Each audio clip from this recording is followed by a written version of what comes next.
Welcome to our final day of the Shapes Everywhere camp.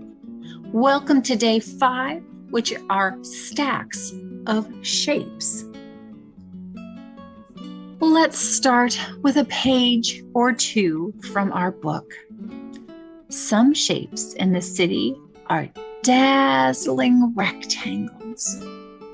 Can you see all the shapes stacked on top of one another, whether it's the banners or the windows or the buildings even? The shadows stack on one another, going up and up the sides. I thought today would be a fun day to work with shapes in 3 dimensions by stacking them. Let's see. When you look outside, what do you see? Do you see corn? Does it look like this?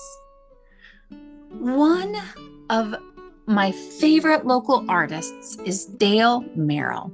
And what he does is he runs Liberty Iron Works.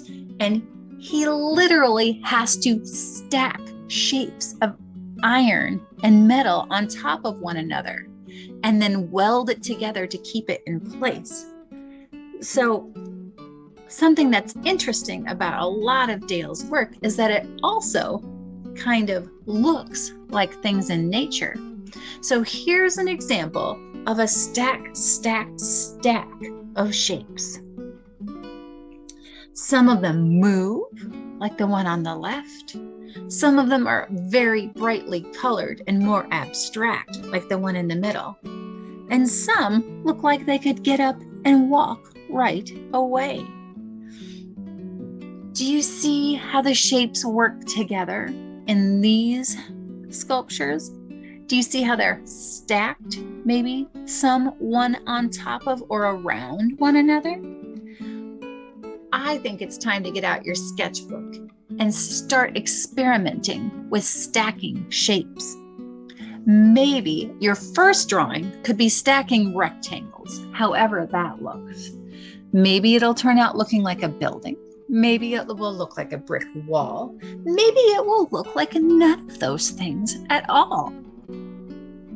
Next, you should try a whole page just of triangles, how they fit together, whether they're equilateral triangles and they fit together very neatly and nicely, or maybe start by drawing one big triangle and start drawing lines from one point down to the opposite edge, and you'll make triangle after triangle after triangle after triangle. Maybe after rectangles and triangles, try some circles as well. Maybe it will turn into something that looks like a honeycomb in a beehive, or maybe it'll look like a cover on the exhaust of a lawnmower. Whatever the case may be, try some circles. And then, for the 4th drawing exercise, try to stack all your shapes together. You can use octagons or pentagons, parallelograms. You can use a rhombus in there. Whatever the case may be, stack some shapes. Fill that notebook up. And when you're done, we'll go on to the next exercise of the day. What we're going to do next is make stacked shape sculptures. So, I have an example of a stacked shape sculpture. I'm going to give you, instead of a piece of clay to hold your sculpture, a pool noodle or 2. You can connect these if you like. You can keep them separate, but you'll have to work together as a group to create a stacked shape sculpture using pool noodles and skewers that you can poke right into the foam, and then all the crazy shapes that have been included in your camp kit so far.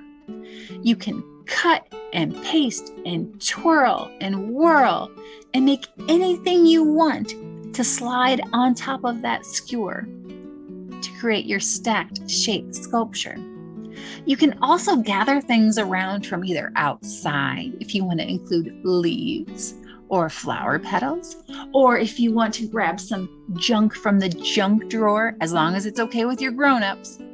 You can use cardboard, you can use paper tube rings. The sky's the limit. If you wanted to stick some stuff on there that you made with your clay even, you could do that. So that is your stacked shape sculpture. It will be a collaboration, so you have to work together to do it. But I think that'll keep you busy for at least a little while today. Whatever shapes you stack on top of there, you can use your art supplies, whether the watercolors or the markers, to color on them, color on the back sides. You can either stack things one on top of the other, or think about this. You can make, as long as it keeps its balance, you can make things kind of stick out from one side or the other. And then if you have yarn left over, you can hang things off of it even. So it will have some motion. It could potentially be a kinetic sculpture, like any of the ones we've either seen in examples or that you made yourself with your twirly twig mobile. So that will be your big project for the day. Something that I thought was interesting in talking about sculptures are the sculptures of Melvina Hoffman. Now, she was born a long time ago. She was born in 1885. And she was an American sculptor that was really well known for her life-size bronze sculptures of people. Now, she lived a long time ago, but she was really conscientious of all the different kinds of people in the world. And so she liked to make her bronze sculptures of people from all over. So she put them all together and called the collected works the Hall of the Races of Mankind. It was even at the Field Museum of Natural History in Chicago because it represented so many different kinds of cultures.